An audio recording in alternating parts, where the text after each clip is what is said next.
Welcome back. Next up, I'm going to show you how to build a simple command line based code reviewer that will take a file of code like this binary tree that I've written in Python that is not the best implementation. I mean, there's simple problems. I'm not following Python style standards. For example, this function, right, is not snake cased. It's camel cased, uppercase letters. I don't have doc strings in here. So simple things that it can catch, but also a more complicated set of functions, this gradient file that has a bunch of functions that have to do with working with different colors. So RGB colors, HSV colors, converting them, but also creating gradients between colors and generating a gradient. Well, there are some other suggestions that are a bit more complicated that I'd like GPT-4 to give me. And the way this is going to work is it's a very simple project. It just reads in a file. So you specify an entire file. It takes that entire file and it takes the text, it takes the code, and sends it off to GPT-4 and asks for code review. So it doesn't actually implement any changes. That will come next in a far more complicated project I'm calling interactive review. It looks like this. It's a lot more work. There's some recursion involved where you can choose to incorporate changes or reject changes, and then it will automatically update a file for you. But for now, we're starting with the simple version. Let me show it to you in practice. Again, it's pretty simple. So over here in my terminal, let me zoom in a bit. Let's start with the binary tree file. So I'm going to call my reviewer file. I think it's reviewer.py. Yes. And then I pass it a file name, tree.py. This is the file I want feedback on. So I'm going to send that off. And I'm using GPT-4. It takes a little while. And I'll be back when that's done. Okay, it finished up finally, and it gives me some feedback here. So first of all, simple things like add a comment or doc string at the beginning of the file to explain its purpose, which is to implement a binary search tree. So it figured that out. It is a binary search tree implementation, even though it never actually says that in here. It says tree, print tree, but it doesn't make mention of the fact that it's a binary search tree. But GPT-4 was able to figure that out. Add a doc string to the node class, the overall node class. Use snake case for variable names, left child and right child, right? So they're camel cased right now, which is not Pythonic. The insert method could be simplified, removing the return statements. They're not necessary. All that insert does is insert a node. There's no reason to return. Okay, what else? The search method can be improved by returning a Boolean value. And I don't need to show you every little bit here, but just know that it's giving me decent feedback. It's telling me, to rename functions. That's simple enough, but it's also asking me to simplify functions or improve them. It's not just stylistic choices. So it's trying to make my code a bit more reusable and versatile. It's telling me I should use, wrap everything in a main function. So pretty simple, common feedback. And then it also gives me the updated version with its suggestions, but the file is unchanged because sometimes it makes wonky suggestions. I initially had this just automatically update the file for us, but I found often occasionally it would break the code and just kind of go off the rails. And I don't want to do that. So instead, maybe what I could have done is maybe created a copy in a separate file. So you have the original and the new version and you can compare. But as I said, once we get this simple version working, I'm going to show you a much more complex version, an interactive version of this that allows you to accept or reject any suggested changes, and they will be updated in the file for you. But we're starting simple. So as you can see, it works, right? It's giving me pretty good feedback. Next up, we'll start writing it. It's a pretty quick one. Okay, so let's get to work on this basic code reviewer command line utility. So the first thing I'll do is just make a new file. I've already made my .env file with my API key in there. And then I'm going to make a file. I'll just call it reviewer.py. And I'll open this up in VS Code. And we'll get started. All right, so here's my project file. Just as a reminder, I have a .env file in the same folder. I'm not going to click it because it has my real API key in there. And you'll want to, do the same thing we've done for pretty much every lecture in this whole course. Put your API key in the .env file. And why don't we start by thinking about how this is going to work. So I want to be able to call it like this, Python reviewer.py and then a file name like, code.py. And I wanted to then take this file, extract the code from it, basically just get the text of the file, and then send that off to GPT-4, of course, with a more complicated prompt asking it to review the contents of this file. So what I'm going to start with is just a basic prompt that will be the system directive. So let's make this a f string, or not an f string, sorry, a triple quoted string. And I'm just going to tell it something like, you're going to get a file as text. I want you to generate a code review for it. Tell me what changes to make to improve its performance, its style, that sort of thing. So let's do, you will receive a file's contents as text. Did I spell receive right? I don't think I did. There we go. It is EI. All right. Generate a code review for the file. And maybe we'll say like indicate what changes should be made to improve its style. What else? Performance, readability, and maintainability. If there are, so I put this in my original, you don't have to do this, but I asked it to say, if there are any good libraries that could be introduced to benefit the code, then suggest them. So if there are any reputable libraries that could be introduced to improve the code, suggest them. And then I am going to tell it to be kind and constructive, because I was getting some blunt notes that might upset some people. If you're using this, if you're actually learning how to code and getting feedback, it might be nice to have constructive, kind feedback. And then the last thing I'm going to do is say, for each suggested change, include line numbers to which you are referring. Okay, so that's just a big piece of text. Obviously, that's not a request yet. But what I want to do is basically take this, put that in our system message directive, like the first message. And then secondly, I'm going to take the actual contents of a file and pass those through as my next message. So why don't we get OpenAI set up now in this file? So we'll import OpenAI. Let's import. I'm going to do a different way of getting the API key. I'm still going to use .env. I'm going to import load.env, and I'm going to import OS, which is just a standard library. And then I can call this function load.env. I think I've already shown this. There's different ways of getting environment variables from a .env file. But if I call load.env, it automatically looks in .env, so I don't need to provide a file name. And then using the os.getEnv method, I can provide a particular variable I'm looking for, OpenAI API key. And as always, this has to match what's in our env file. Okay, so I'm going to pass that to OpenAI.API key, just like that.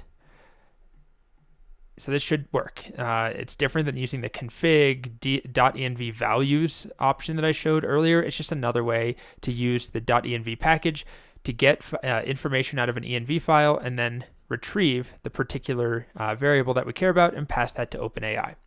Anyway, now what I want to do is basically make my chat completion, right? So OpenAI.chatCompletion. Now I don't have any file yet to provide, but OpenAI.chatCompletion.create. I'll set model for now to be GPT-4. If you don't have access, do 3.5 turbo. And then my messages needs to be something, which doesn't exist yet. So I'm going to make a messages list. And my first message in there will be the standard role is set to system.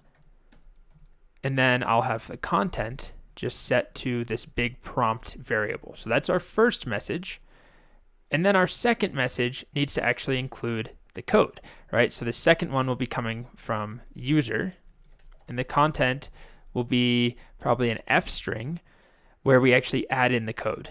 And we'll say something like code review the following file. And then we'll actually add in the file content right here. So for now, that doesn't exist, and I need to create that file content. I'll just write my own little bit of Python here and just test if it works. So I'll make my own variable just to, again, see if this works. File content will be a triple quoted string, and we'll have a method like def, I'm going to call it mystery, and it takes two parameters, x and y, and super simple. It's going to return x raised to the power of y. Whoops, not 3. Okay, very simple. Imagine this is coming from a file. In the next video, we'll actually make it come from a file. I'm going to provide that in my messages, provide the messages to openai.chatcompletion.create, save that to a variable, and why don't we just start by printing out res choices. I always forget this. 0, and then message. And then the last bit is content, I think. Well, let's just start with this because I can't remember if it's content or not. Let's run this and see what happens. So it's not working with any other file. It's just using this hard-coded file content that eventually will be coming from a real file. Okay, so let's run it. Python reviewer.py. Do I have any typos? Seeing as it's getting hung up, I think it's working. At least the request is being sent, and now we just wait and wait. I'll be back. All right, so there we go.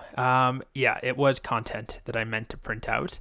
So we don't get our nice formatted result, but we can see that we're getting code review. If we just look closer here, this is a small and simple function. There's not much to critique. However, some suggestions. Add a doc string to the function. So it gives me an example. It says this function returns x raised to the power of y. And then it says, rename the function and its arguments to better reflect their purpose. So that's what I was hoping it would tell me. Instead of mystery x and y, we should call it power, right, with a base and an exponent. And that makes sense. That's decent feedback. I mean, it was a pretty idiotic function name. And it gives me some other feedback here, but overall, it's a simple function. There's not much to say. So what I actually want to get out, though, is the content. So we'll stop here, and in the next video, we will extract stuff from a real file and pass it through to our request, and then wrap some things in functions to just make it more reusable and nicer. All right, welcome back. So in this video, what I want to do is, first of all, restructure our code so that this is wrapped in a function. Well, this right here, the actual request logic is wrapped in a function. So why don't we just start there? I'll call this function something like make code review request. And the way that I want to structure this is that it will expect some file content. So file, we'll call it file content. That's what I already have here. So somewhere else we'll open a file and pass it through. And then why don't we also have it expect the model? Okay. So this way, you know, we can call it with different models. So I'm going to replace that with a model name. All right, so all of this is going to be indented as part of this function. The prompt will stay the same, file content will be passed in, and then model right here will just be set to whatever model is. And then instead of printing this, I think we should probably just return that. Okay, and then the next thing I'll do is make a second function that will call this one, and we'll just call it code review. And it will expect a file name, and that's pretty much it. And it's going to call this with the contents of a file that it opens. So we need to open a file. So we'll do with, and then I guess technically this should be called file path probably, instead of just the name. So with open our file path in read mode. We'll call it file. We're going to make a variable called content that is equal to file.read. So this is just a standard, simple way. Open a file, read it, take the contents, put it in a variable called content. So whatever file we provide here, the file name, you know, triangle.python or utilities.python, it will take the content out and we'll have a string variable holding all of that code. And then I'm going to call make code review request with that content. And then I'll pass the model here. You know what? I guess I'll have this accept a model too. And it will just pass that model name down to make code review. And then that will be our generated code review that we get back, and we'll print that generated code review. So now I would call code review over here with a file name like, why don't we, I'll get one of my demo files. Let's do the tree.py file. It doesn't exist yet. And then I'll say the model is GPT-4 if we want to use GPT-4. That will then open the file with this name if it finds it. We don't have any error handling, so a lot could go wrong. Then it's going to take the file contents after it's read it, pass it through to make code review request. That will pass everything on to chatcompletion.create. We hopefully get a response that we extract and return, and then it's printed here. Okay, so I don't need this file content here. What I do need is a file that we're going to review. So I'll do a tree.py file. This is what I showed a demo of earlier. So let me just copy it. So here's the contents of my tree.py file. It's not very Pythonic. It does simple things like it doesn't use snake casing, which is very standard in Python. And it's a simple binary search tree implementation. Now, you can put whatever code you want in whatever file, just remember the name and pass it through correctly. And let's try running it. Let's see if it works. So Python reviewer, that's the name of the file. And right now I'm not set up to accept a command line argument, right? I'm just hard coding in tree.py. So let's execute it and we'll wait. Okay, we got a response. And it's a pretty decent long response here. So it gives me suggestions, naming conventions.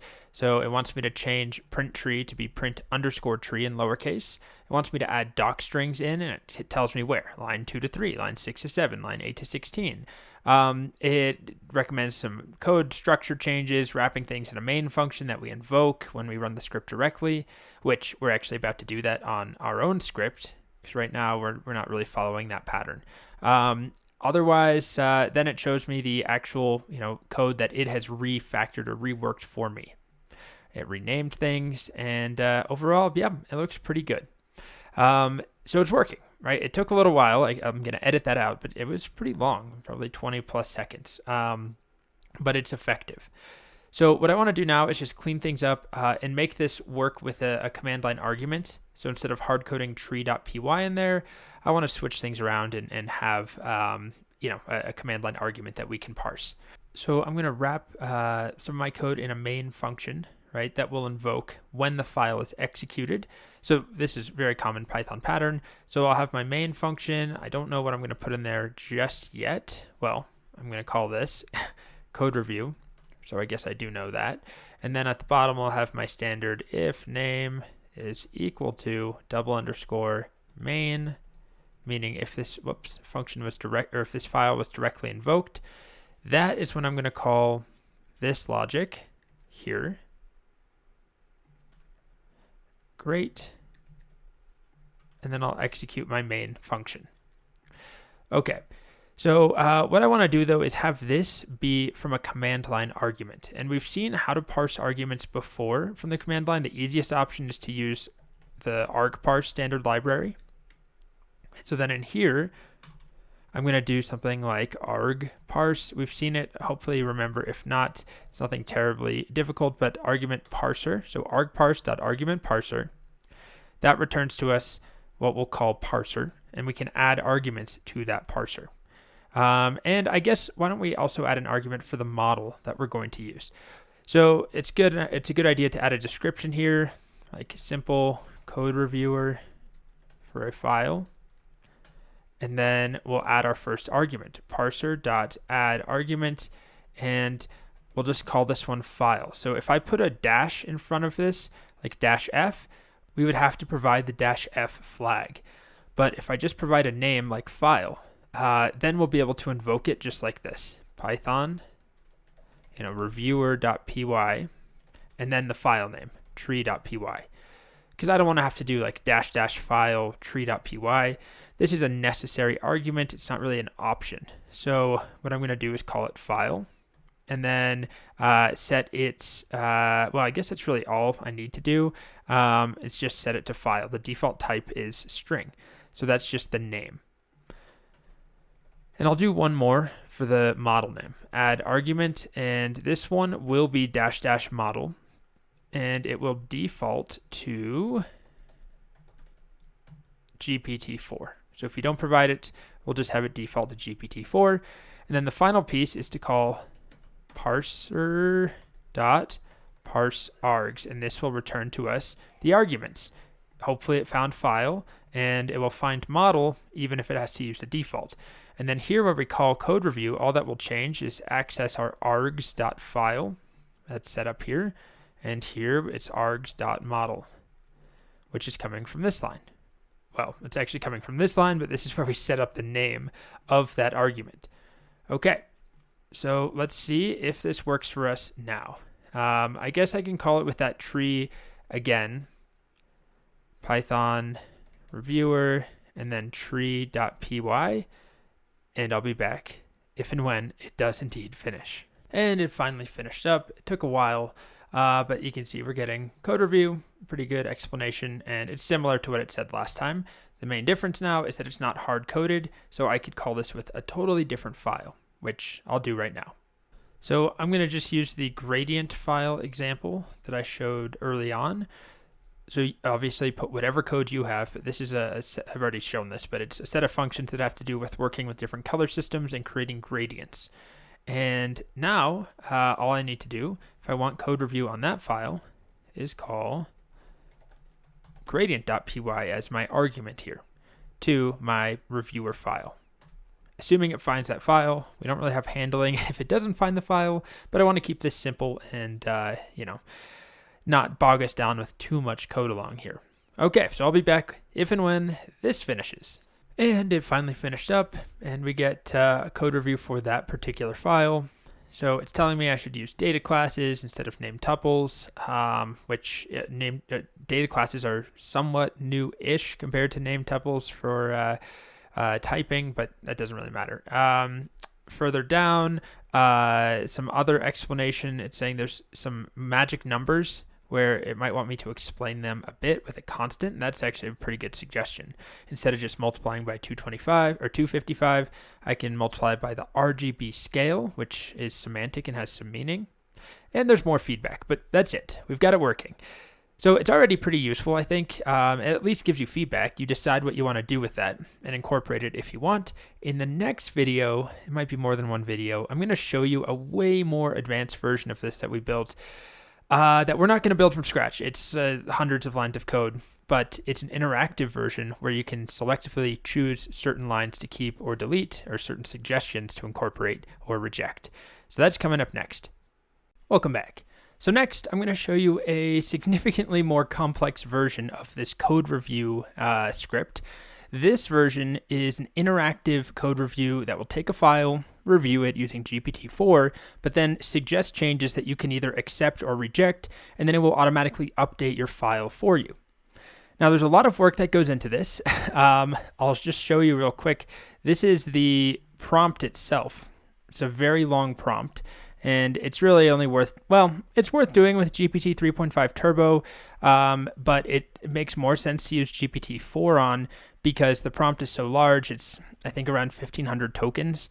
And with GPT-4, we have a lot more space in that context window, the 8,000 plus tokens. Now, this is not very cost effective, the whole code review concept here. It will cost you a couple cents potentially if you're using GPT-4 to review a large file. And if you do that over and over, obviously it adds up, but it's a proof of concept. So I'm going to run it just to show you how it works, and I'm going to run it on this very simple tic-tac-toe script. I guess let me just demonstrate that tic-tac-toe does work.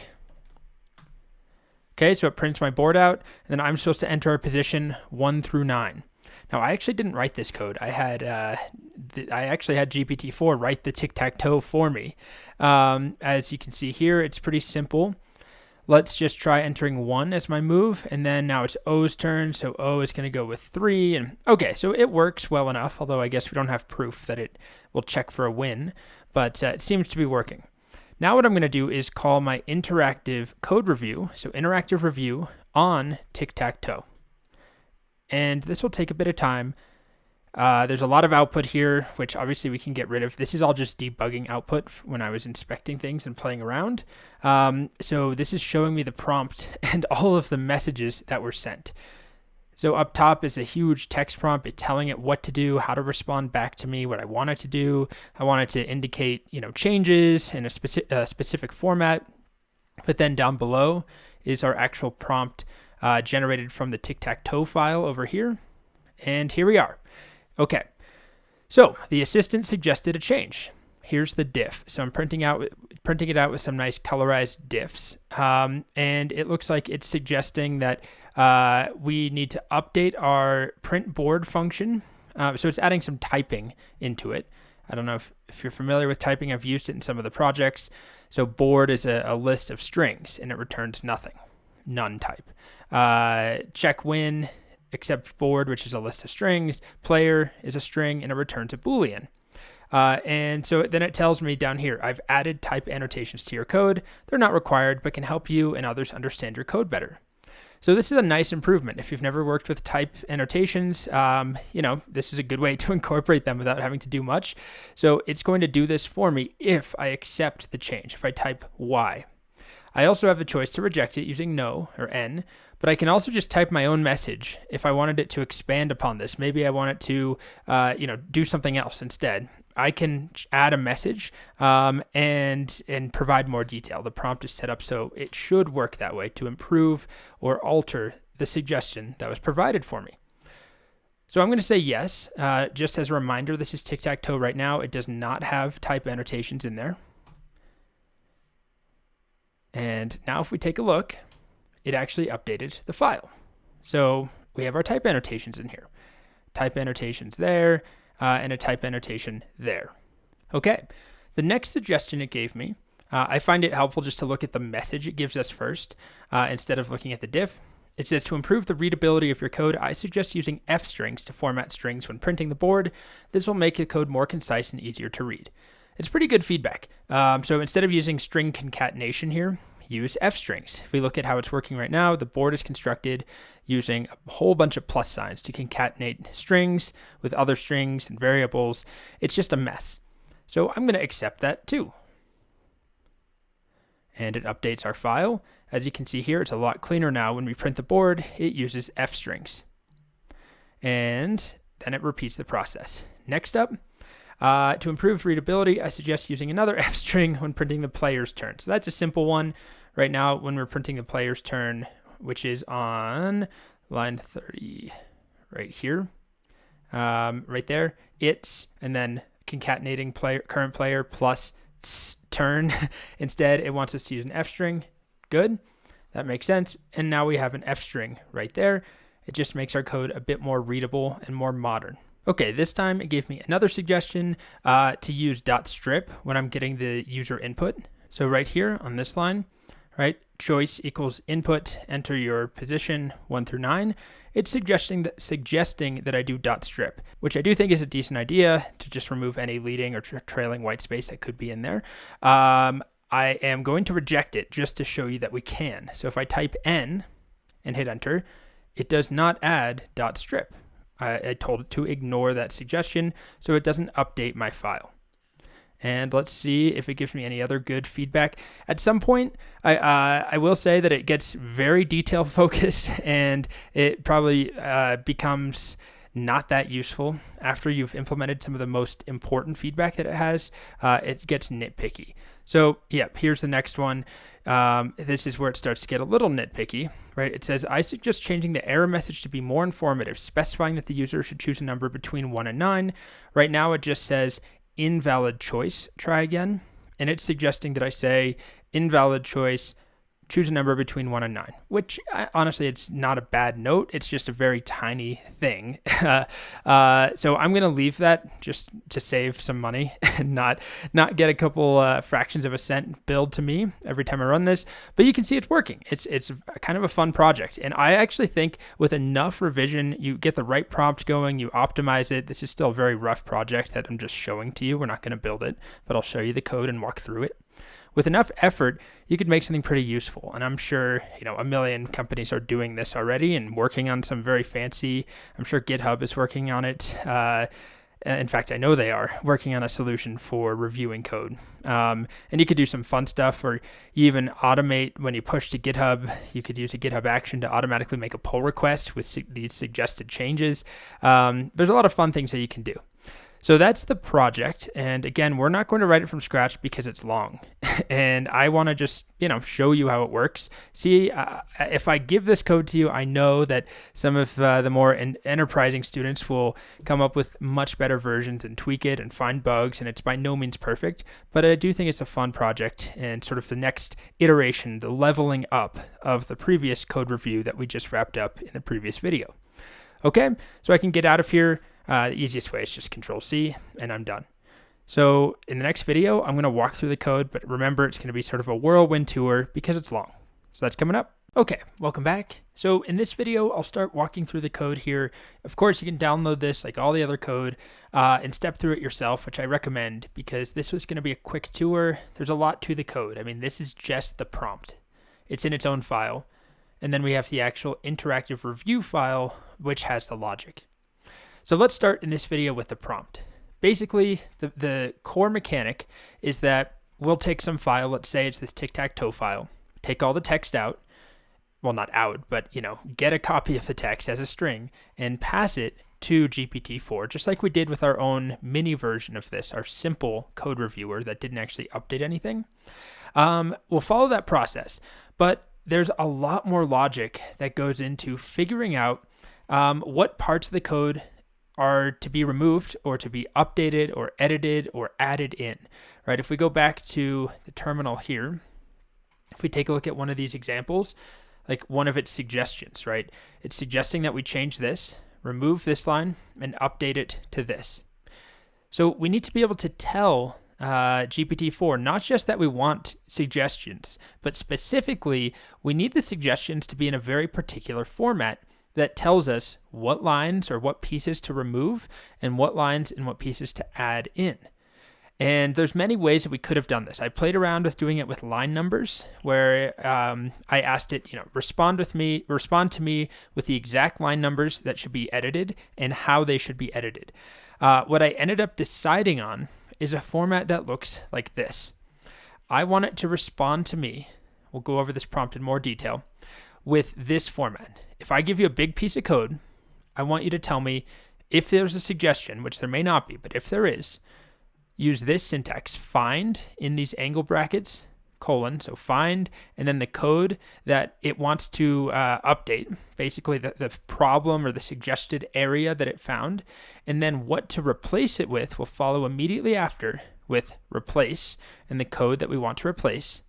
Then a message. Every time it needs to give me a message that can be displayed back to the user. So this is what I'm asking GPT-4 to give me. And then I do a lot of work to format it, to change the color, to get the diff to show up, to show it to the user. But if we were to take this example here, what I would want it to do is respond with find this line and replace it with this line. And then the message is this bit down here. And so this would be the message that I expect it to respond with. And then I can take this and write a function that just looks for this special character, this special, word, and takes this and then does the same thing for replace. And then it goes and finds this in our code file and replaces it with this. So this is just one implementation. It's honestly a bit naive. There are many other ways to do this, but there are a lot of battles that happened when I was writing this. A lot of problems came up. It's very tricky to manage and to specifically to edit little bits of code. And initially what I actually started with was asking GPT-4 to make the edits for me. Like just edit the entire code. If I say yes, I want you to edit this and return it back to me and I'll store it in a file. But I found that I was having trouble with white space and having consistent white spacing in Python, my Python that I wrote versus the Python coming from GPT-4. It just struggled. So instead, what I asked it to do, as I've already mentioned, is just give me what I should replace and how to replace it using the syntax and then a message. So that's what this prompt basically says. The first thing we have up top is just the function from tick token that we've already seen. I use that to estimate tokens. But then we have this main function that just generates our big system directive, the system message. So we'll come back to this ignore list and accept list. But if we look at the main directive, it's just a huge string. You are performing the role of a code reviewer in an automated code review script. You will receive the contents of a file, and I will ask you to review it. Then I give it some rules. Strive to improve code quality, make suggestions, to enhance reusability, readability, performance, all that stuff. When you have an improvement to suggest, do so according to this exact syntax. One or more pairs of find and replace blocks representing the modified code for the change, followed by exactly one message. And this message will be displayed to the user. It should explain what you're changing and why. So I could have done this, probably getting it to respond with JSON, which I did try originally and ran into a couple of roadblocks, but I do think that might be the better approach, is having it respond just with a dictionary saying, find this, replace this, here's your message, or update this line using line numbers. There's many, many options. So I don't want to I don't want you to think that this is the one and only perfect approach. This is just a working approach. So then I give it an example of that pattern, that shape I want, right? Find, followed by some code, replace, followed by the code to replace it with, message, followed by the message that will be displayed to a user. And then when we get a response back, we do all the parsing and make that happen. Then there's some other rules. If you're at all uncertain, ask for clarification. And to do that, include a message with no find and no replace blocks. Allow the user to clarify, and you'll have another opportunity to suggest changes in the same format. Address a single issue at a time. I found initially that it was suggesting like 2 or 3 completely separate problems at once, and that made it, I guess, more efficient. But if you wanted to reject one of them, I didn't have a way of doing that. So I'm telling it, give me one issue at a time. That does require more requests and more time if you wanted to fix every issue, but it does let you pick and choose. And then if you have no changes to suggest, just give me a message followed by the feedback. Like, great work, this is perfect. This part, very important. Preserve spacing exactly. Like I said, I ran into issues where it was not preserving the spacing exactly, which doesn't really matter in something like JavaScript, but in Python, obviously it does. And I tell it specifically, I'm going to use string.replace to find code and replace it with what you tell me to replace it with. So that is a hint as to how this works behind the scenes, which I'll get to in the next video. If you're suggesting a modification to a specific sequence that is not unique, then provide more lines of context. And then if there are no further changes to make, tell the user that. Just say there's no more changes to make. Okay, this part is very important. I ran into problems where I was trying to run this code reviewer on scripts that I'd already written in this course that had to do with OpenAI, where I was making requests. Anything where I'm using OpenAI.chat completion. So tic-tac-toe obviously doesn't involve OpenAI, but if I wanted to use this code reviewer on an OpenAI related script, it kept complaining to me, claiming GPT-4 and GPT 3.5 Turbo don't exist, downgrade them to GPT-3. Downgrade them to Text DaVinci 003. So even though I'm using GPT-4 when I run this code, if I feed it GPT-4 specific code and ask it to give me feedback, it kept freaking out and saying there's no such thing as GPT-4 because the data it was trained on at that time, GPT-4 did not exist. That data from, let's say, a year ago, that was used to create GPT-4, but that doesn't mean it's aware of its own existence necessarily, or at least it complains to me, except when I tell it, do not complain.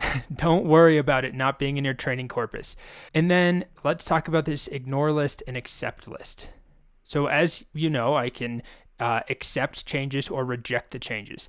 And if I accept a change, that's simple enough, right? I'm going to make that change. We'll talk about that in the next video.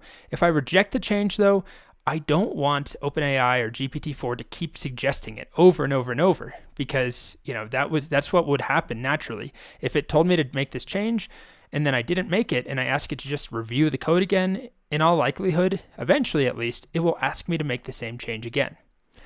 So this function, this massive prompt generating function, generate base messages, is going to expect a list called ignore list and accept list. And these will be a list of changes that we are accepting and have already accepted, and a list of changes that have been rejected that we want GPT-4 to ignore. So that's what this logic up top does. I'm making this big string that says, here's a list of rejected suggestions. You previously provided the following suggestions that I rejected. Do not, this is me being more forceful. Do not suggest changing the chat model to GPT 3.5 Turbo when I use GPT-4. So I tried so many ways to get it to stop complaining about GPT-4. In the end, a combination ended up working best. So this is another way of me telling it, do not suggest changing the model. And then finally, I add in the list of ignored changes. So this makes me a string, and then this is the same thing for accepted suggestions. The reason I'm keeping track of these is that I don't want it to suggest something to me and then 10 minutes later suggest something that contradicts with what it already suggested. So I'm giving it a list of the things it's already suggested, and I tell it, you previously gave me these suggestions that I accepted. Unless it's critical, please do not contradict these suggestions you already gave me. Don't contradict yourself. So I have these two big strings, accept list string and ignore list string, and then I just add them to the bottom of this system directive, this message. And then that's the base prompt that I'm putting right here in our system directive, right? So that's all called, if we look closely, system prompt. So I take that and I make my first message that has role of system, and I put that as the content. That's a big message. And then I give it some more examples, which I'm not sure. I've played around with removing these or slimming them down. And you may be able to get away without having so many examples, but I wanted to make something that worked well. Even if it cost more money, I wanted it to work well. Otherwise, it's just kind of disappointing if I show you something, that doesn't really do what it's supposed to. So I do think we could play around with slimming down these examples. Basically, I just give it an example saying, here's a Fibonacci function I want you to review. And then here's how you should respond. So remember, I'm asking it to give me this find sequence. Here's what it found, and then replace, what to replace it with. Here's another one, find and replace. And then this message that says you should use string interpolation. You can use it to avoid concatenation. So just one example of a piece of feedback that I want it to give me. And here's another example, the same function, Fibonacci, the next message. It responds with a message saying you can replace your recursive solution, which is what I have here, with a more efficient iterative one using a loop. And it just keeps going with some more examples. And I think that's enough. This is a long video just explaining the prompt, but it's just more examples. So like I said, you can totally play with this, delete some of the examples, and see if it still works well enough. I think it will, but I wanted to err on the side of too many examples. That does mean, though, that the prompt itself takes up, I use this function up top, num tokens for messages. It takes up 1,500 tokens just to prompt it. And then, tic-tac-toe, for example, might be 500 tokens or a couple hundred tokens. Then the response will be, a couple hundred tokens. So we're still well within the 8,000 plus token limit of GPT-4. But when we're paying multiple cents per 1,000 tokens with GPT-4, it does add up. So you may want to play around with this. But the prompt works. It's long. It's, by far the longest prompt that I've written for this course, but it's effective. And in the next video, we'll talk about what happens next. So we send off a file, with this massive prompt, and it gives us some feedback in this format where we have find, like this right here, find and replace and message. Then what do we do next? What's the actual logic that makes this work? Okay, so now let's walk through the actual logic of the interactive review file. What we saw in the previous video is a massive function that just generates a prompt.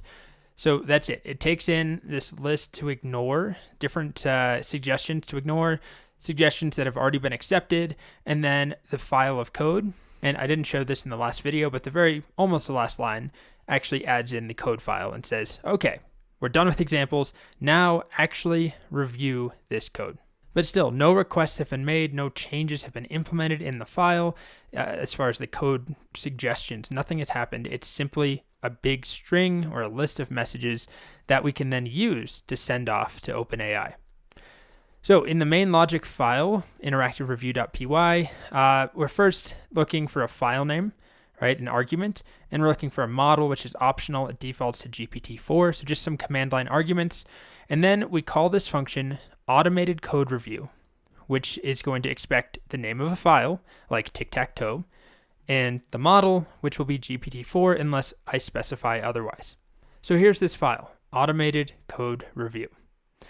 So the first thing that happens is we open the file, right? We use that file name and we get the contents from that file. So we load this basically tic-tac-toe as a big string called file contents.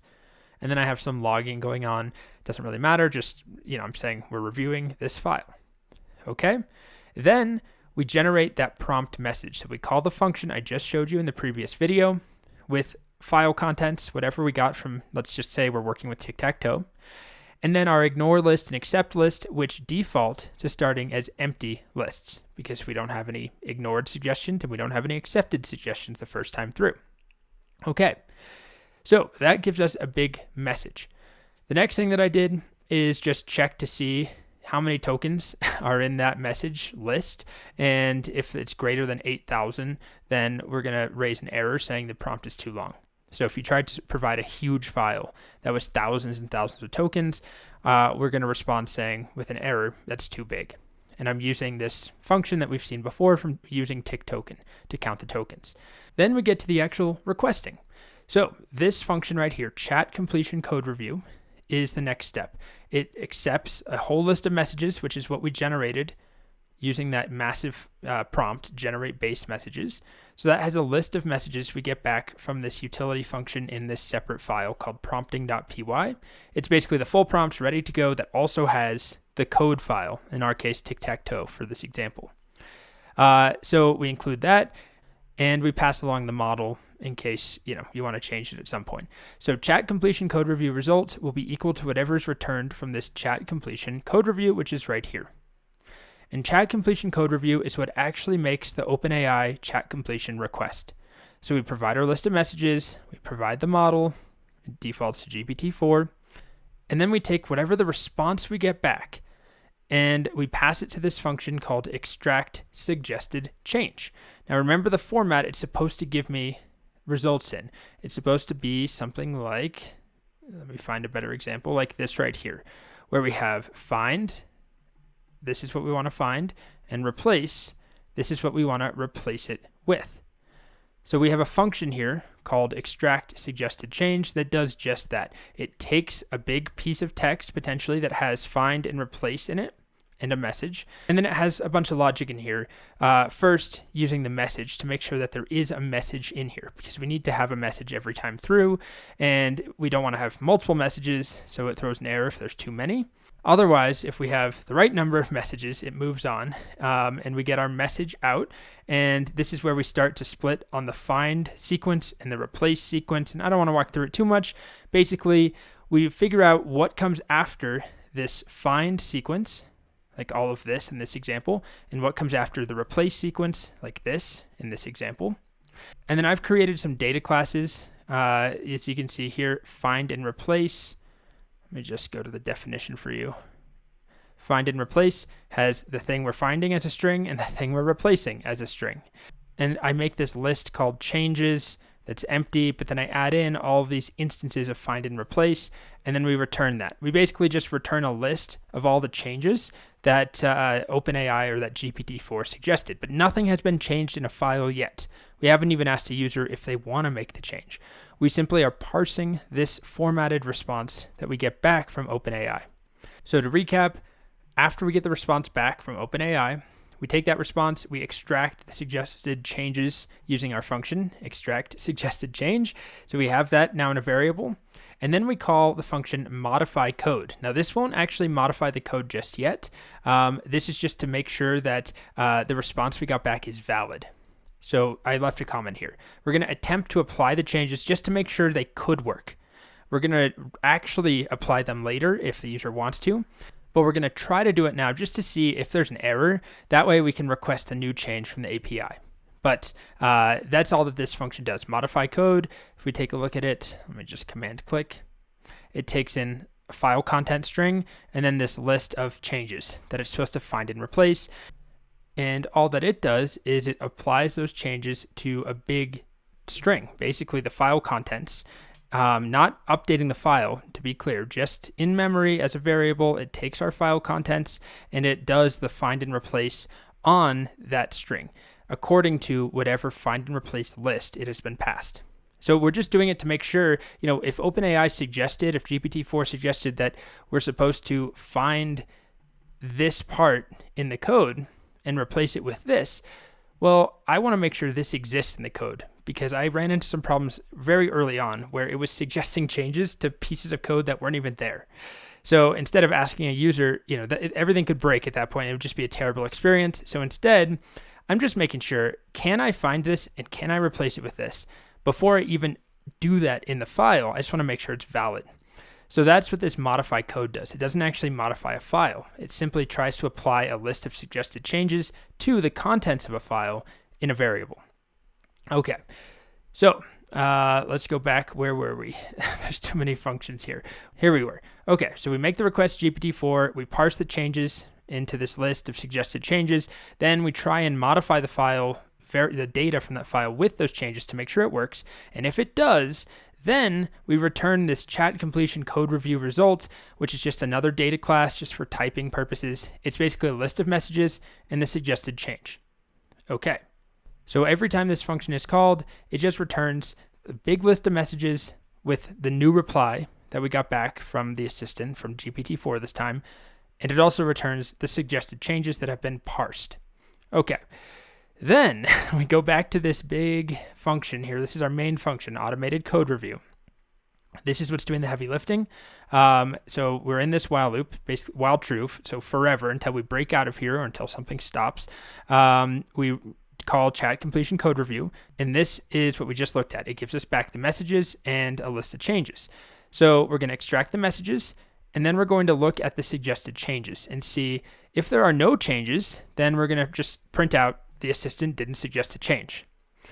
But if there were suggested changes coming back from GPT-4, we'll call the modify code function, which I just showed you. It doesn't actually change the code in the file. It just changes a string. And then we can pass that code to a function called color diff. And this is a function that will take two files or two strings and print out a diff. So we give it the change code and the original code. It will generate a diff for us. So we print out this diff. That's what we see here, this thing here. All right. And then we ask the user to give us some input using print diff and prompt user to accept or reject change.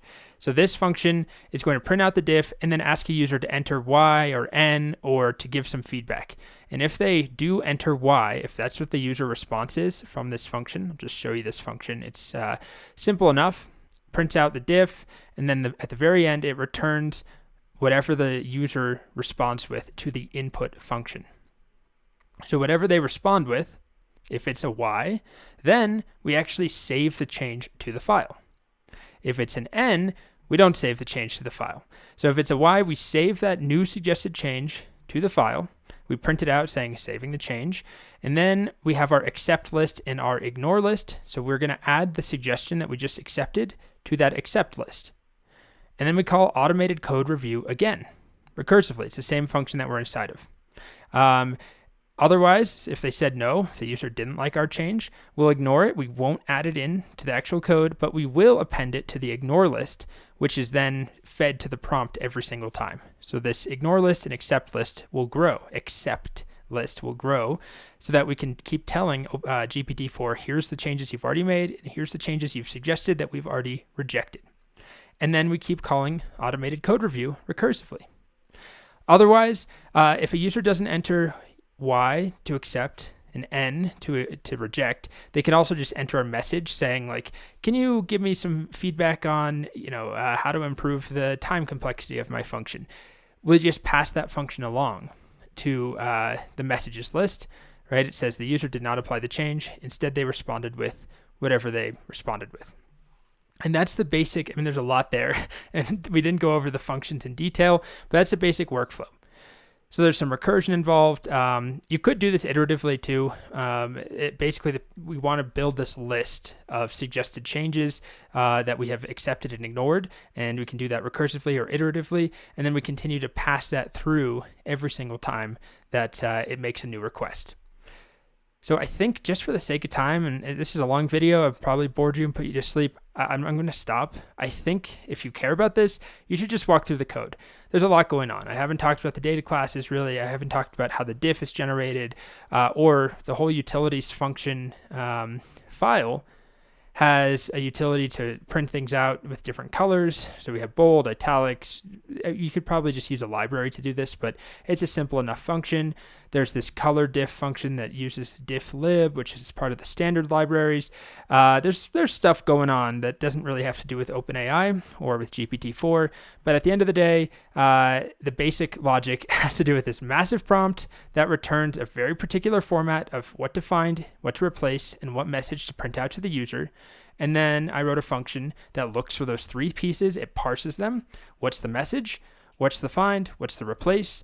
And then it outputs them to a user. If a user accepts the change, then we modify the file. If they reject the change, then we don't do anything. And then we just keep repeating the process. All right, it's a long one. I hope you're still alive. I probably bored you to death. I'm sorry. Welcome back. So next up, we have a fun project using the chat API. This is going to involve Spotify. So if you don't use Spotify, if you don't have a Spotify account, you can sign up for a free account. There's a free tier. I think it has ads. Or if you just don't care about the Spotify part, you could try making it work with Apple Music or whatever streaming service you use. So what it is a playlist generator script. It uses the ChatGPT API to take a prompt like songs to play when I land on the moon or songs to cry to alone in my car at night while driving on the highway very fast and through tears, or something specific like that. And it will then get a playlist of songs and artist names from the chat API, and then we actually plug that into Spotify. So let me demonstrate it here. So it's just a command line script, by the way. There's no interface for it. I figured it was too clunky to make it a web app. It just takes too long. And I just want to show you some fun stuff. So my script is called app2.py. There's an app1. I was sort of A/B testing some different things, so that doesn't matter. Well, ours will just be called spotify.py or something. And then I specify with the command line a -p argument will be the prompt. So let's do songs to play while landing on the moon, or how about while walking on the moon? And then I can also specify an n argument, how many songs I want. Let's do 8. So it sends a request to the chat API with my prompt, and there's a specific formatted prompt that we generate to ask for songs and titles. You can see the result here. So it gives us back a nice JSON array that has artists, walking on the moon. Well, that one's easy. But then more fun ones like Space Oddity by David Bowie, Dark Side of the Moon by Pink Floyd, Rocket Man, obviously very appropriate. So some of them literally say moon, but some of them are also just more space themed. Starlight by Muse, Life in Technicolor by Coldplay. I'd say all pretty good, relevant choices. But more importantly, it then takes those results and plugs them into the Spotify API and will generate me a playlist. So I'm logged in through Spotify. We'll talk about how to do that. It's kind of a slight pain. But if I go to my Spotify, I now have a new playlist generated, songs to play while walking on the moon. I don't think I should play any of them out loud just for copyright stuff. I wish I could play them all in this video, but you can see they're here. Walking on the Moon, Space Oddity, Pink Floyd, Rocket Man, Man on the Moon, all sorts of songs that we got thanks to our nice little script. So we'll just end with one more, and then in the next video, we'll start writing the prompt. So whether you have Spotify or not, you should probably be able to write the prompt with me. It's just going to return JSON. And then plugging it into Spotify might be more work if you don't actually have Spotify and you want to try using a different service. So let's do a different prompt. How about songs to play while wading in a river? Let's see what that does. And let's just do a different number. How about 5 songs?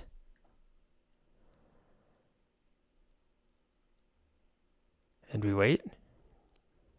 Okay. Yeah, okay, sort of like folksy songs, not exactly my jam, but I can see how that might be relevant. Let's do one more. How about just a Halloween playlist? So there's some classic Halloween songs, Halloween party songs, or songs for a Halloween party.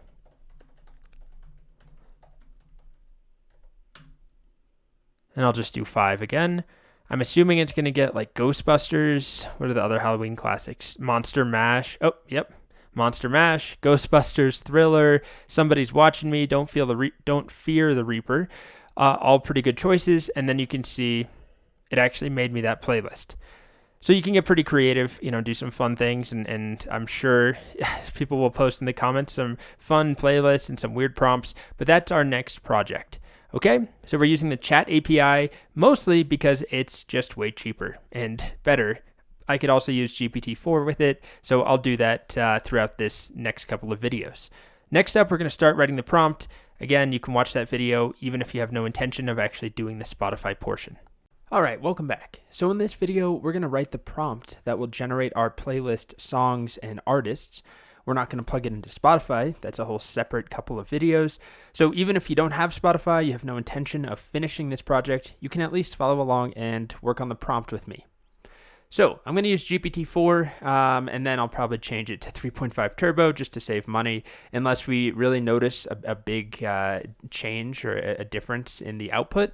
I tried earlier. I didn't really notice much. So 3.5 Turbo should work, but I'll use GPT-4 because I know it's the newest, latest thing. So I'm going to use the chat completion API because I want to use 3.5 Turbo and GPT-4, and it's the only choice I have at the moment. So I have a new notebook. I've just imported OpenAI, my environment variables. I put the API key in. And what I think I'll do is start with a separate standalone messages list because I'm going to have quite a few messages and doing it inline gets annoying. So I'm going to start with just a basic role set to system message, which is the recommended first message that you provide. And then the content will be something like, you are a helpful playlist generating assistant. Something like that. And this is going to be a sort of long line, so I think I'll do triple quotes just so I can wrap it and you can see it. Otherwise, I'm going to have to scroll really far. And now I can, just start writing stuff down here and it's still considered part of the same string. You don't need to do that if you don't mind scrolling over. Okay, so you are a helpful playlist generating assistant. You should generate and I'll do this on the next line, a playlist or a list of songs and their artists that, how about according to a text prompt, maybe something like that. And we'll start with that. We'll want to tweak this, but here's a second message where I'll give it a prompt and we'll see what we get back. So this next one will be role of user. And the content will be something like generate a playlist of songs based on this prompt. And then the prompt will be, I don't know, how about super, super sad songs?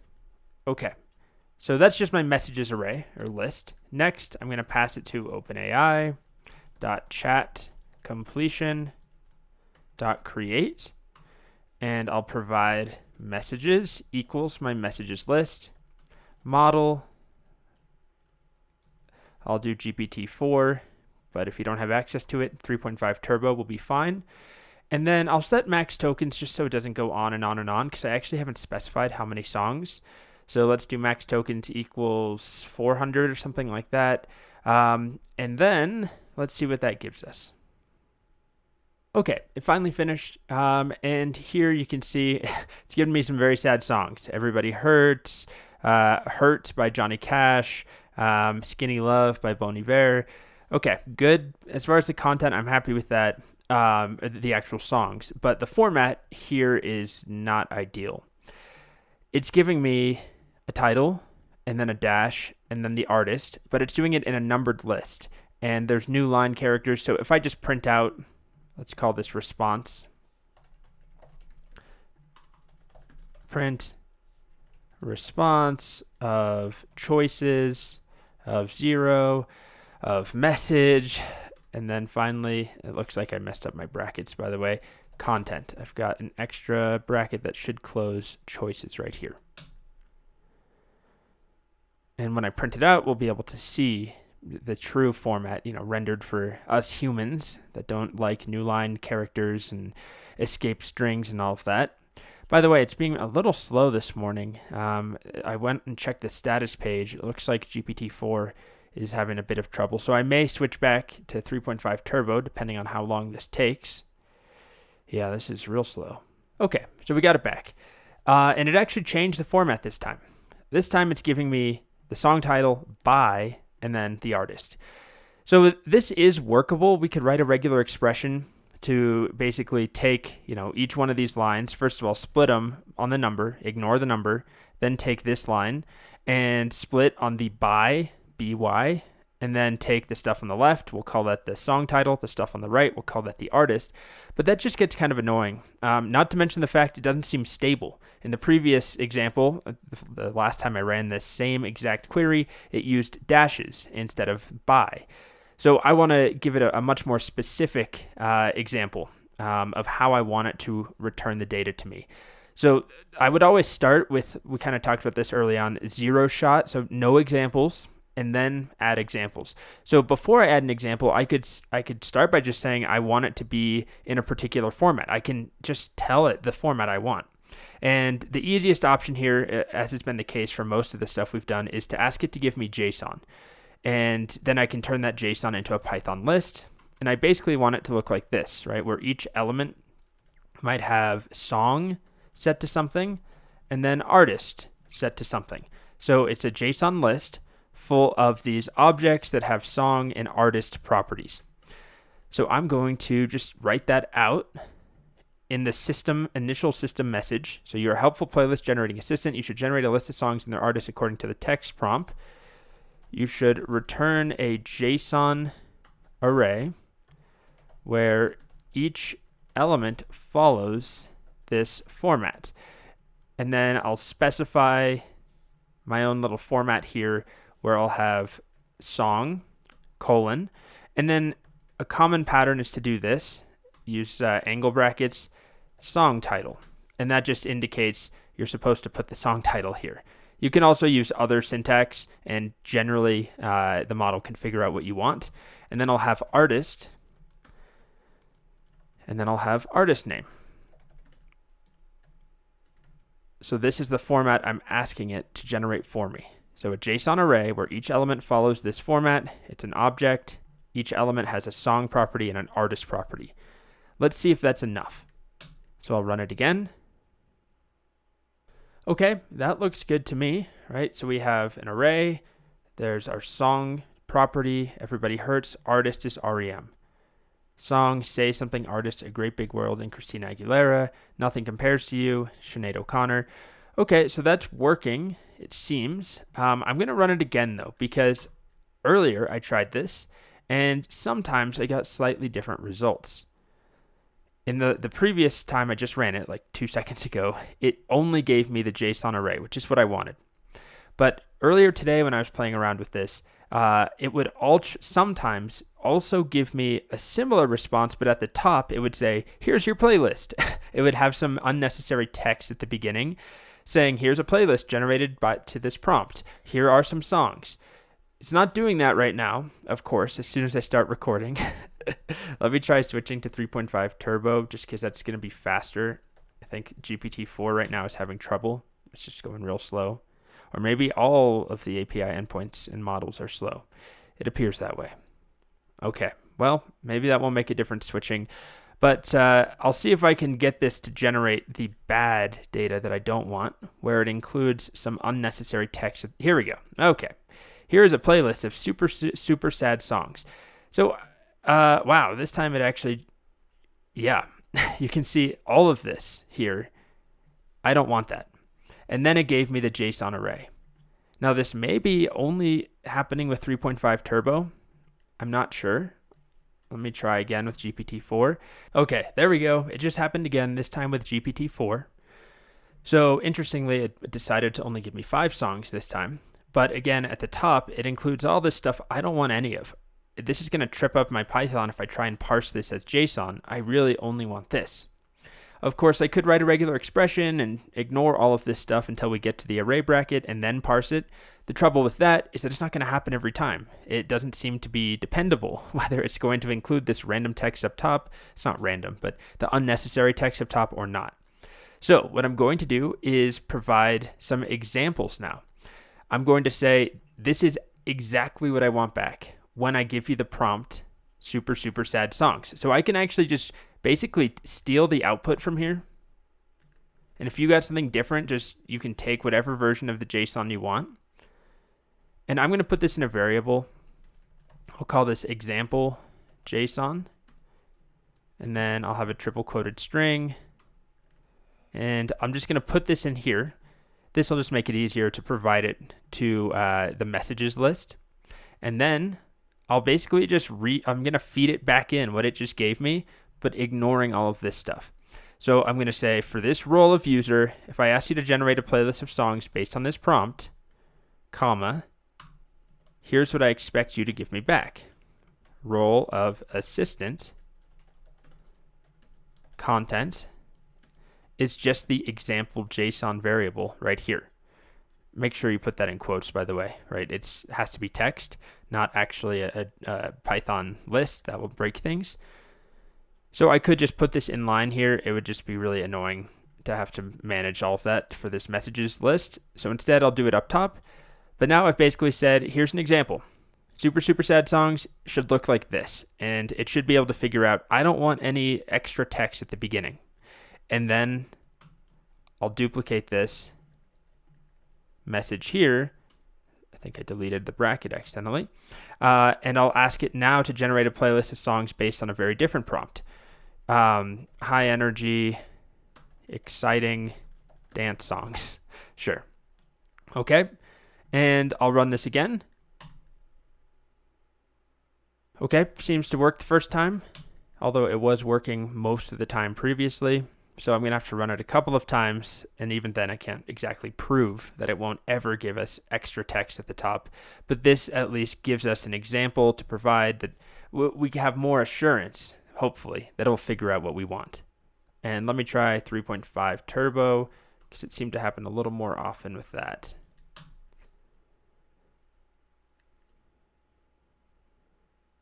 And we wait. Okay.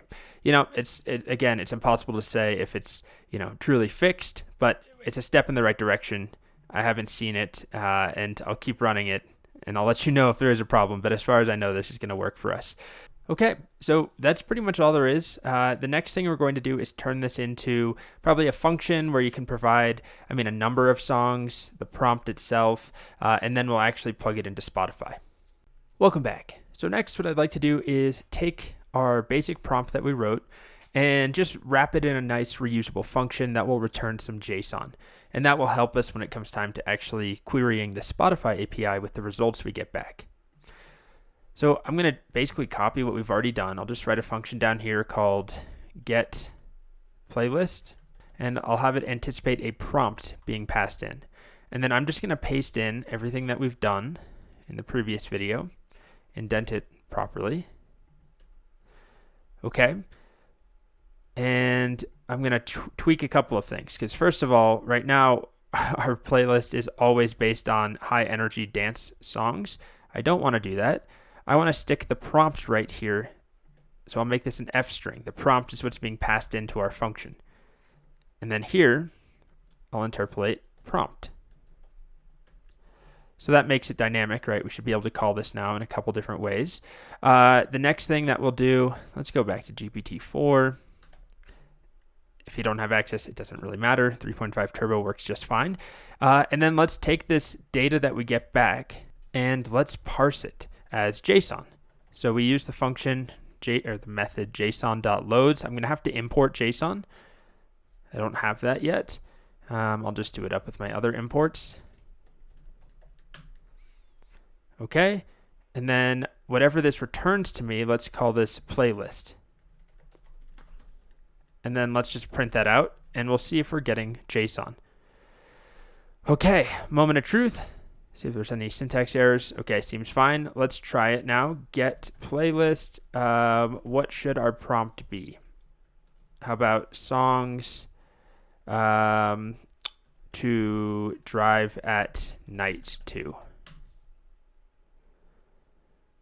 And the API has still been incredibly slow for me this morning, so I'll probably have to fast forward.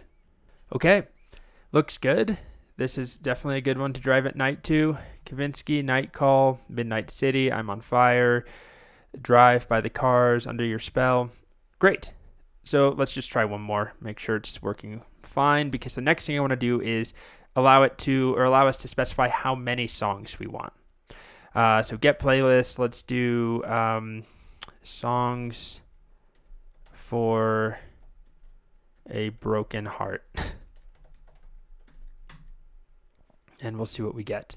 Okay, there we go. Yeah, I mean, I will always love you. Someone Like You by Adele. Great, that's working fine. So as far as specifying how many songs, let's put in a count parameter here, and let's have it default to 5, I guess is fine, although that's pretty small for a playlist, so maybe 8. But then we'll allow you to specify count. And then we need to modify our prompt a bit, right? So if we look at this example here, we're telling it to generate 5, right? 1, 2, 3, 4, 5 songs when we told it super, super sad songs. So I'm going to say generate a playlist of 5 songs, and it gives me 5, right? That's the example that I provided. And then here, instead of putting 5 in, I'm going to say generate a playlist of count songs. Whatever that count parameter is, defaults to 8, but whatever you pass in, generate a playlist of that number of songs based on this prompt. So let's try it again, and we'll do songs for a broken heart 10. And we should get 10 songs.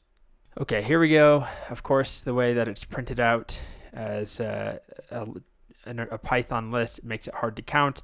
I could just print out the length, but why don't we trust that that's 10? I'll count. Yes, it is indeed 10. And let's do another get playlist. How about, what's a very different one? How about instrumental hurdy-gurdy music? And I'll ask for 3 songs only. Hurdy-gurdy is a great, great instrument. Although I'm concerned it might just give me the song Hurdy-Gurdy Man. No, it didn't. Great. And I asked for 3, so we got 1 here, 1 here, and 1 here. Okay, great. So that's working. We now have this reusable function. It's pretty much done. The next step is going to be plugging this into Spotify, which is really a couple of steps. You have to sign up for a developer account if you don't have one, make a new app on the website, then get the keys, then use the Spotify tool, the Python package to actually work with it, log in, and then make our requests and try and search for each one of these songs. So we'll search, do you have a song, Spotify, called Hurdy-Gurdy Haze by artist Patty Gurdy? If you do, we'll add it to a new playlist. So it's a bit of a process, but that's pretty much it for the prompt. All right, so we got some more practice writing a prompt using the message format. Notice that we're providing examples, or at least one example. So a good practice to just solidify the model's expectations. We tell it what we want it to give us for a given input. You could even provide more examples if you're unhappy with the output. And that's pretty much it. So next up, Spotify. All right, so at this point, we are going to start working on the Spotify integration side of things. So we have our prompt written. We have our function that returns JSON that we're parsing into Python. And then what we want to do is basically send each one of these tracks to Spotify and see if it can find it. Because Spotify doesn't have every single song, although most of these are going to be quite popular. And I haven't run into any songs that Spotify hasn't found. But presumably, ChatGPT or the API could come up with something that doesn't actually exist or that Spotify doesn't know about. But our process will be take each one of these, search on Spotify to find the right track ID, and then put those in a real playlist that we create for your account. The first step, though, is getting signed up with Spotify's developer tools. So if you go to developer.spotify.com, you can make an account if you don't have one yet. But what it's going to ask you to do, if you go to dashboard, is sign in. So you'll either need to sign up for a free Spotify account first, or sign in with your actual Spotify account, which is what I'm going to do. And there we are. You can see I have two great apps, one called Colt and one called OpenAI Test. So you probably won't see any apps there, but when you have done the sign up process, you'll see a dashboard. And the first step is to create a new app. And it's going to ask us for a name. Let's call this like GPT playlist generator. I don't know if we're required to have a description. Let's see. Yes, we are. All right. Playlist generator with OpenAI's GPT-4. Okay. So I'll create my new app. And then it's going to show me the client ID. Now, this is one thing I'm going to need to save into I'll put it in the same .env file where I have my OpenAI keys. And then also a client secret, which I'm not going to show. I don't actually know if there's a way to change it. So I won't show you mine, but if you click that, it will reveal the client secret. So the next step here is to take our client ID, and then in the terminal here, I'm going to do this as a terminal script. You don't have to do it this way, but I'm going to navigate to the right directory. So AI course, my code folder, and I'm going to make a new project called Spotify, or I don't know, playlist generator. Okay, and then I'll navigate into that. And this is the directory that I'll actually write the script in that will create the command line based playlist generator for. So instead of doing it through a notebook, I'll make a new file. I'll call it, app.py or something. But I'm also going to make my hidden file called .env where I'll put my API keys. And now I'm going to open that file. And in this file, I'll add my 3 different keys. Now, these are not the real ones. I've changed them, but we want our Spotify client ID, which again is what you find here when you make a new application. And then we want the Spotify client secret, which you can click to reveal. And then your OpenAI key, which we've already been using. We want access to all 3 of these in order to make a request to OpenAI, get the playlist recommendation, and then turn around and try and create a playlist with that in Spotify using these 2 keys. So once you have this set up with your actual information, save and close the file out. And in the next video, we'll get ready to start making Spotify requests. Okay, so it's now time to actually get to work on the Spotify portion of the Spotify project. And we're going to start not by making a request, not by getting songs from OpenAI, but by just trying to log you in to Spotify via a command line script. It's a little bit complicated. It's not that bad if you just follow the examples, but I had to try a couple of approaches and got stuck a couple times in order to get it to work. But the first thing I'm going to do is in this folder, set up a virtual environment. So Python-M, and this is the folder, by the way, where I have my .env file. So Python-M, and then I'm going to do venv, env. And then I'm going to source env/bin/activate. Okay, so I have my virtual environment set up. And the first thing that I'll introduce is the tool we're going to use to integrate with Spotify, which is called Spotify. Don't misspell it. We want a P there for Python. And this is a package that helps us work with the Spotify web API, kind of like how we're using the OpenAI client for Python. Instead of directly requesting the API ourselves, we're using the package that wraps around it. So we're going to go ahead and install that. So pip install, and then it is Spotify. Might as well do OpenAI while we're here. I also know we're going to want python.env, and I'm sure there's more, but we'll start with those. Okay, the next thing I'll do is open up our script in a text editor. Okay, so I have my app.py open. Next up, let's start by importing Spotify. And the way that this is going to work is that we're going to call a method called Spotify.Spotify. And then into that, we are going to provide our authentication information. So I'm just going to show you what it will look like to start, and we're going to have to fill in the blanks. But to log in via the Spotify client, we'll provide this auth manager. There's different ways of logging in, and the way we're going to log in is with Spotify.Spotify OAuth. And then this requires a client ID, which we don't have at the well, we have it in our env file, and a client secret, same deal, that's in our file. And the next piece we have to provide is the redirect URI, which is something that it's up to us. I'm going to set it to localhost 9999. So this is often your actual website application if you're deploying a full web app or not. So I'm just going to make some localhost URL. But what's really important is that I save this or put this on my clipboard and then immediately head over to my Spotify developer dashboard and go to the specific, I'm going to have to log back in, the specific application. If you have more than one, this is the one I'm working on, and go to edit settings. And then in the settings here, we have a list of redirect URIs, whitelisted addresses to redirect to after authentication success or failure. So I'm just going to put the exact URI that I wrote here, localhost, http://localhost:9999, and click add. And then also make sure you save at the bottom. This tripped me up earlier if I didn't hit save. Okay, so that's the redirect URI.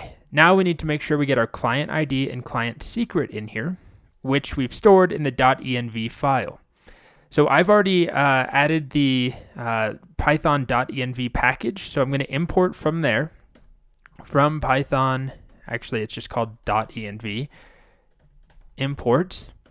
And then we want values, what is it, .env values?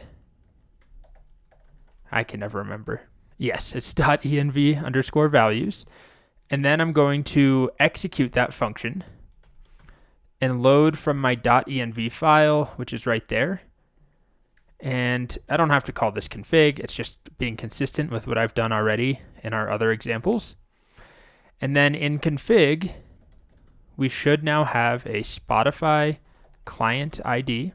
Make sure I put a comma in there. And then config should have a Spotify, is it secret or client secret? I mean, it's up to you, but I called mine client secret in my .env file. Okay, so we're almost there. This hopefully will work if we connect the env file correctly. We load out the Spotify client ID, the client secret. We have the redirect URI. You made sure to add in that URL to the dashboard for your application. Then the next thing that we'll do is verify if this worked. If it worked, well, first of all, you'll get an error message usually if it didn't work. But down here, afterwards, if I save this to a variable called SP, which I don't, Spotify, whatever you want to name it, Spot, SP, there will be access to a current user function. And I'll save this to a variable. And let's start by just printing current user and see if it works. Okay, moment of truth. Let's go to the terminal and let's try running Python app.py. So it takes me to the browser. That's fine. It should only do that once. And now if I go back, here I am in the terminal. Check it out. It found my display name of Colt Steel, some other information about like how many followers I have, I think my profile picture, some other stuff in here, my user ID. So we logged in, or I logged in, and that worked. Also, what's important to note is that it now has made me a file called .cache, which we don't really need to look into, but this is where it stores my authentication token, my OAuth token in there. So in the future, I shouldn't have to go through that process again. I don't know if I kind of skimmed over it, but it took me to the browser real quick. It was doing some fancy logging in magic in the browser. And now if I try and run this script again, it just runs because it's already cached my login information. Now, if you do want to log out, you can do it programmatically. The other option is just to delete that file. We're not really writing this to be used by anyone else. It's just sort of a personal script. But if I delete that, you can see it's no longer in here. If I rerun my script, now it logs me back in, takes me to the browser, and then I have to go back to the terminal. But again, that's a one-time process because it then makes me a .cache file. So not exactly how you would implement authentication for a real application, in a browser or something, you would have a logout button, but here it's fine. It's a one-person use sort of a script, and if you want to log out, you could definitely write a function to log you out, but it's also just as easy as deleting this file. Okay, so next, we'll get to work actually making playlists. All right, welcome back. So next, we're going to start actually searching for songs using the Spotify client. So our end workflow will be to get a prompt from the user. When I run my script, I'll do something like this. When I run my script, I'll provide, sad songs or whatever it is. And then we'll take that argument and we'll pass it through with our massive prompt that we wrote earlier. It's not that massive, but this prompt here, we'll get back our data, which will look something like this. So I'm going to start by just copying this and just putting it at the top so we have a reference. This is what our data will kind of look like, although it's not going to be hard coded. And then what we'll do is iterate over each one of these suggested tracks we get back from OpenAI. And it's not as simple as just telling Spotify, add Uptown Funk to a playlist, because there are probably many versions of Uptown Funk, and that's a very recognizable song. But some of these other songs, there might be many, many songs with the same title or similar titles, or the artist and title combination may not exist. Spotify doesn't have every song, right? Certain artists like Neil Young, for example, famously does not want his music on Spotify. So we have to search for it first. And then once we search for it, we'll get a track ID, we'll get information from the track, and then we can append that to a playlist. So the first step is to search using the Spotify client. One thing I'm just going to add in here real quick is just a little backup. We'll assert that current user is not none. That way, if somehow there is no current user after this line, the authentication failed, then we'll at least know. We'll have a little error. Okay, so instead of printing current user, what I'm going to do is create our first search. And it's actually pretty easy to do. We use SP, if that's the name of our client instance right here, .search. And then in here, I can provide all sorts of things. And the most important piece to provide is the Q argument, which is our search query. So let's just do Uptown Funk. I'll hard code it in. Okay. So Uptown Funk. And then the next thing I can do is specify a type. What am I searching for? I'm searching for tracks. And then finally, I can add in a limit. Let's do a limit of maybe 10. Okay. So let's save that to a variable, search results, and then let's print search results and see what we get back. So I'm going to run my script again. I don't need this -p. Oh, would you look at that? We get a lot of information here. It's a little bit overwhelming, but if we just look at the structure of one of these, it's a lot, absolutely. But we have tracks.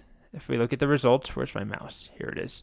Tracks, and then our first track, we have the href of that track. We have things including the available markets. That's what's taking up all this space. It's showing us all the different countries.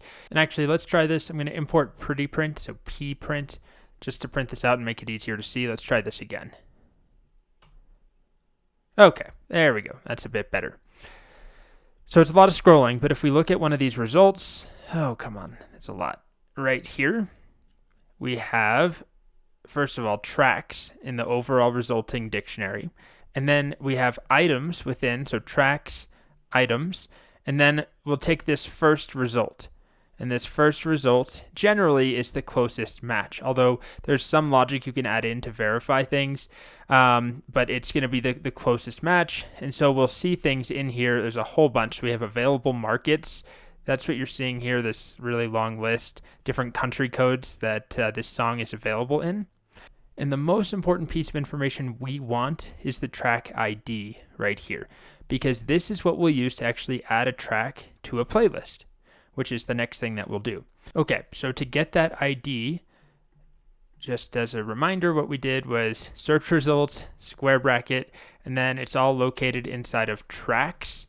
And then inside of tracks, it's located inside of items. And then we have an array or a list of different tracks that have matches. And we'll take that first one. Let's just narrow it down and try it again. Okay, so this is the first match. I mean, gosh, there's so much that we get, as you can see here. And what we care about the most is the ID. So let's start with that. ID. And that should give us the track ID that we could then plug into something like a new playlist and add a track in. So we'll stop here in this video. We haven't gotten far, but we at least have a search working for a single hard-coded track, and then we're getting an ID back for that track. We're just taking the first match, just to be clear, right? There could be many other songs. There are many other matching tracks. You could improve that logic. You can do a fancier search. We'll talk about that too. Right now, I'm not even searching for an artist. I'm just putting the title of a song. But the point is we're getting an ID out, and then we can use that to add a track to a playlist, which is what we'll do in the next video. Okay, so we're able to search for a single track, get an ID back. Next, let's make a playlist. And to make a playlist in the Spotify client, we can use the sp.userPlaylistCreate method. This is all on the docs. I'm not just making this up. I did all the research, and I just don't want to force you to watch me, find the methods again. But it is just a process of Googling and searching the docs to figure out what works. And the first thing we have to do is provide a user ID. So every current user, right, this variable here, the results of Spotify.currentUser, once you log in, this will have your ID on it. Okay, so you have to provide that. The next thing is if we're making a public or private playlist, I'm going to make it a private, so public is false. And then I'll give it a name. And for now, my name will just be testing playlist fun or something like that. I'm going to delete this playlist. So when I run this, this will hopefully make me a new playlist.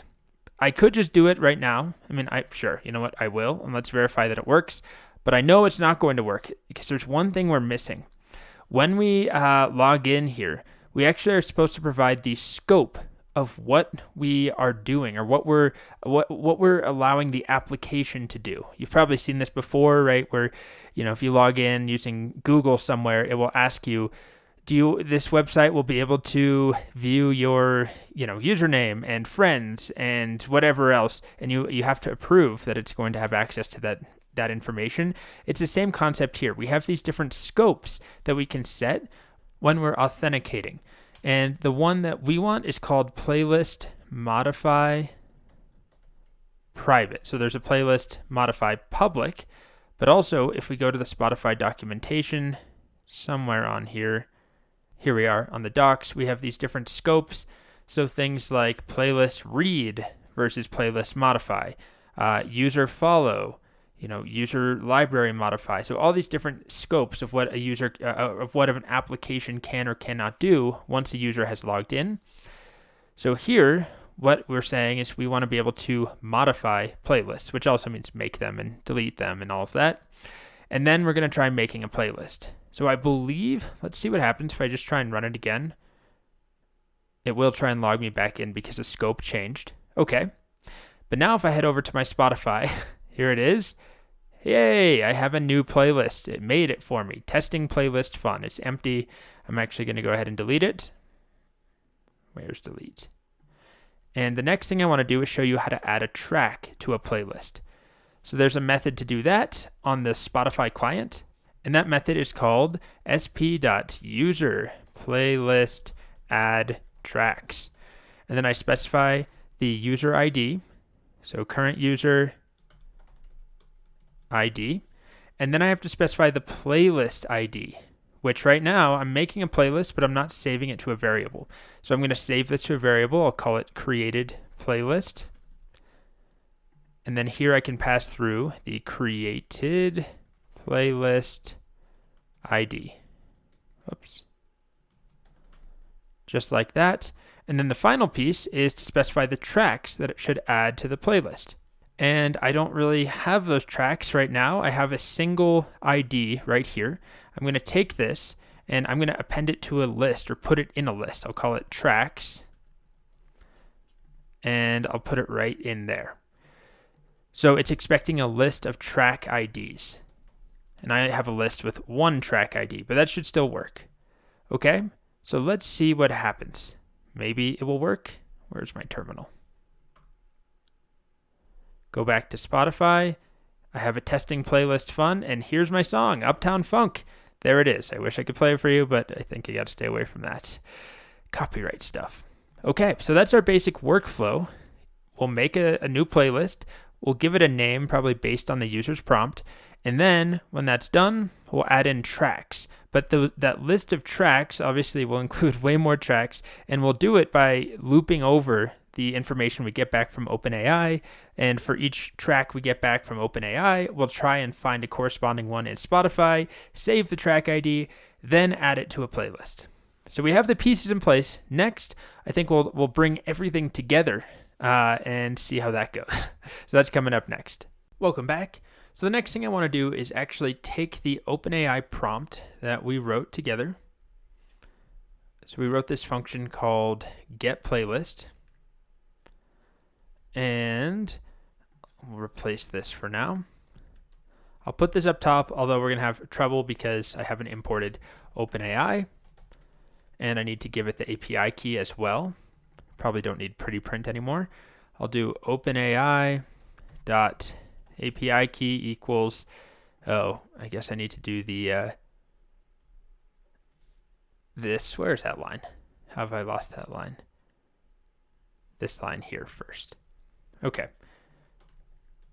So load the .env file, and then I'll give the OpenAI API key to OpenAI.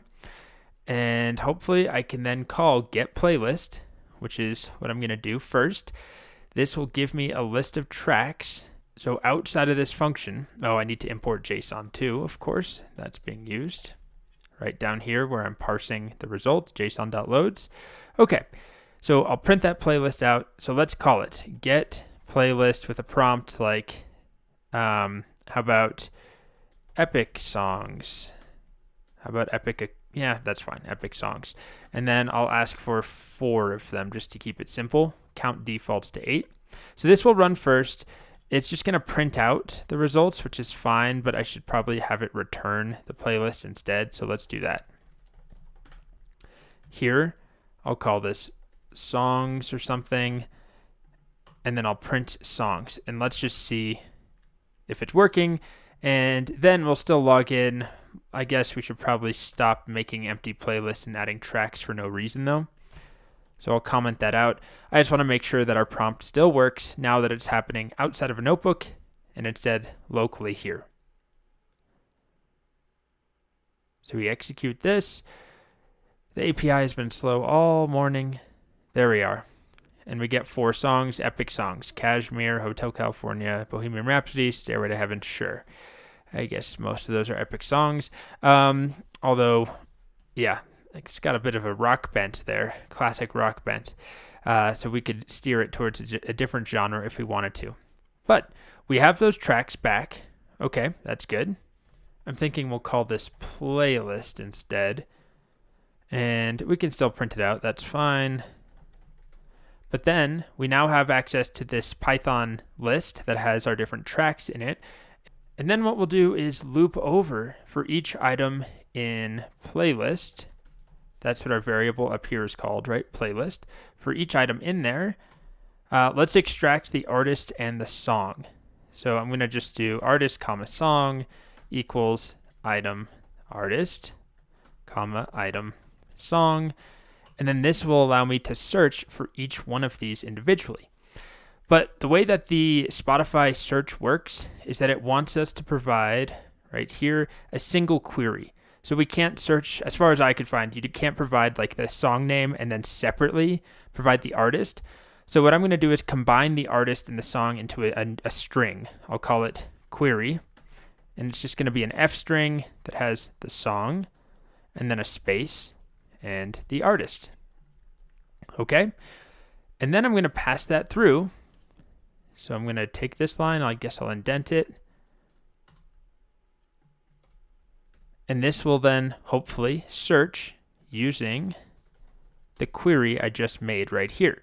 So for every song in our playlist, each one of these here, we're going to take the title and the artist, separate them by a space, pass that through to Spotify.search. We're looking for tracks, so limit it to 10. And then for now, we could fine tune this, but for now, I'm just going to take the ID of the very first track that's found. But I need to now have an array of track IDs or track URLs, so I'll call it track IDs. Will be an empty list. And then here, I'll append this ID to that list. And we'll append the ID of the first, that's the 0th right there, match of our search results. All right, and that should build out a list of track IDs. And then we can take those track IDs, we'll make a new playlist, and append track IDs to that playlist. So let's see if it works. I'll just run with the same prompt again. Okay, so 4 epic songs still. It's just going to be these rock songs. The long delay here is the OpenAI API being slow. Okay, so we don't have any output really. I mean, it's printing this part here. But if I go over to Spotify, I have a testing playlist, and it has Bohemian Rhapsody, Stairway to Heaven, Hotel California, and November Rain, which were the 4 songs that the OpenAI model told us that we should use, right? So we have Stairway to Heaven, Bohemian Rhapsody, Hotel California, and November Rain. So it's working. I mean, our code is still a little clunky. We could refactor it a bit. Not to mention the fact that it doesn't support any command line arguments. Right now, it's just hard-coded what our prompt is. So we'll want to change that. We'll want to explore the search a bit more and see how reliable it is, because there are more advanced ways of performing a Spotify search. But this one seemed to work so far when we're just doing song space artist. I mean, we got the correct tracks showing up. So we'll keep exploring that, and we'll also make a dynamic title for the playlist so it's not making the same playlist name over and over. But that's kind of the basic workflow, right? We make our OpenAI request, we get our songs back as JSON, we parse the JSON into Python, get a list, then we will connect to Spotify. We hope that goes well. And then we'll iterate over every song we got back from OpenAI and search for it using Spotify, take the track ID, save that into a big list, and then take that list. After we make a new playlist, add those tracks into that playlist. Welcome back. The next thing I'd like to do is write our script to accept some command line arguments.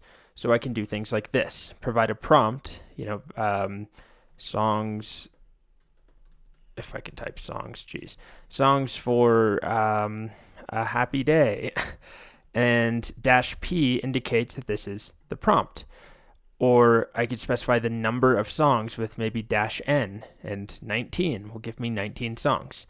Right now we're just hard coding in the prompt.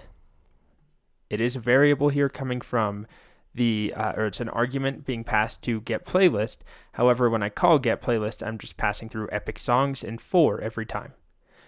So if you've never worked with command line arguments in Python, the easiest option is to use a library, a standard library called argparse. And then the way that we do it is we initialize a parser. Parser equals argparse dot argument parser, right there. And then we can give it a description, and this just describes, we'll do something like simple command line song utility or playlist utility or something like that. But then what we do is we add arguments. So parser.add argument, and the first one will be -p. And then we specify if it's a string, an integer, or something else, a Boolean. It's going to be a string, so str. And then you can give it some help. So this will be a little tip for somebody if they're not sure what -p is. We'll just say the prompt to describe the playlist. Okay, so that's -p. And then at any point, I can parse those arguments down here. Args equals parser, which is this parser here, dot parse args. And then after that, I should have access to args dot p. So when I call all the way down here, get playlist with epic songs, I should be able to do args dot p, just like that. So let's test that out. I guess we'll just call it with songs for a happy day.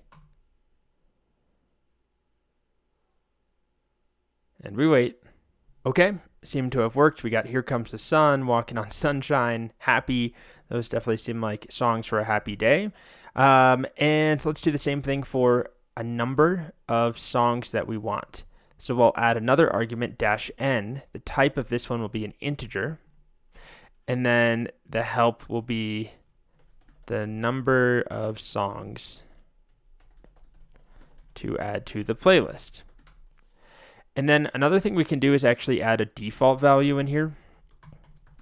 And let's say default is, it should be a number 10 or 8 or something like that. So if you don't specify, and we already have a default in place right here, so it's kind of a double failsafe if we set them both to 8. So if somehow we in our code call get playlist without a count, it will default to 8. But if the argument is never provided from the command line, the argument will default to 8 as well. So I'll have access now to args.n, which is what I'll then pass through here. Okay, so now let's try this. Let's do songs for a happy day, but I want 7 of them. So -n followed by that argument. And we hopefully get 7 songs. Come on. Okay, we can count here, or I could just go check out my playlist. 1, 2, 3, 4, 5, 6, 7. There we are, 7 songs. Another thing we should definitely address is the name of the playlist. We have a couple of choices of how to handle this. Right now, it's just testing playlist fun. That's not great. At the very least, I think we'll just use the prompt. So that's args.p. But then our prompt doesn't have a default, right? As you can see, maybe we should add a default prompt. I don't know, fun songs or whatever you want the default to be. Okay, there still is no default in our function, which if we manage to call it without providing a prompt, I don't know if it probably would break because it would say generate a playlist of songs based on this prompt with no prompt. So who knows what the model would come up with. But now if I just take that args.p, I can name my playlist using that. We could get fancy and capitalize it or even add a date time. I'll show a solution with that. The only reason I would add a date time is if we ended up with 5 with the same name. It might be nice to differentiate them a little bit. But let's try this one more time. Let's do a different prompt. How about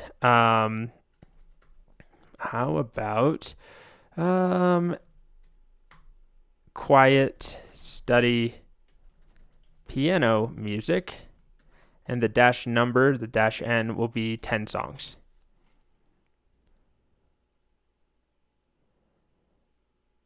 And we wait, and we keep waiting. Okay, I get my songs back. Let's check out the playlist it made. It's called Quiet Study Piano Music, and it has 1, 2, 3, 4, 5, 6, 7, 8, 9, 10 different songs. Quiet Study Piano Music. Nice. So that's kind of it as far as the functionality. There are some extra, some error handling that we probably should add in. I'll just show you my solution instead of typing it all from scratch. My end result solution that has a bit more error handling in the next video. I'll walk through that. But there we are. We've got a nice command line utility to create playlists. Kind of a fun project. All right, welcome back. This is the final iteration of our project. I just decided instead of coding every single bit with you, just for the sake of time, I'll just show you my final version. So it's very, very similar to what we had before.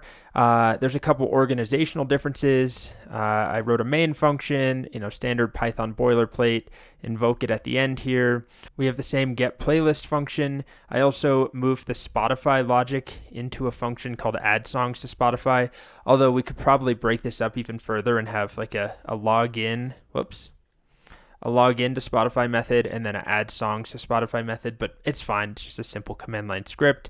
I added some comments in here. Just if you're reading this later and you're trying to get it to run, you'll have to follow these steps, of course. And then I made the title of the playlist that's created have a date time in it, just in case you're creating a bunch with the same prompt. That way they'll stand out. Additionally, this is the biggest change. I have a dual search now. So Spotify has different ways of searching. Here's the most basic way of searching with just a song and an artist. The more advanced way is to specify, here's the artist, colon, here's the track, colon. I started with this exclusively, but I actually ran into trouble with this when I tried to search for songs that had multiple artists, like 2 artists on the same track. Spotify did not like that, but it does like it with this format. So it doesn't really matter if you don't run into trouble with our initial version of this logic here, where we're just searching using the same query every time. Then you may not even need to worry about this, but this is my sort of hacky attempt at just first searching with this advanced version. And then if we don't find anything in there, then we'll try a second search.